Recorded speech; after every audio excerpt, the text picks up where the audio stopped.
چشم انسان یه شاهکار تکاملیه. میتونه حرکت رو دنبال کنه، توی تاریکی مطلق حتی یه فوتون تشخیص بده و بین 10 میلیون رنگ فرق بذاره.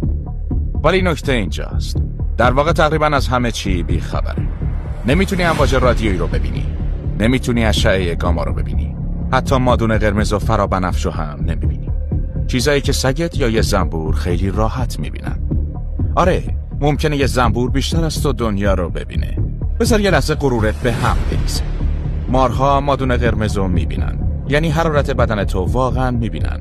پروانه ها روی گلها طرحهای فرابنفشی میبینن که تو هیچ وقت متوجهشون نمیشی. و میگوها بعضی از اونا 16 نوع گیرنده رنگ دارن و تو فقط 3 تا داری. پس وقتی میگی آسمون آبیه، در واقع یعنی این برداشت مغزمه از نوری که تونسته بگیره. ولی آسمون واقعا چیه؟ ما واقعیت رو نمیبینیم.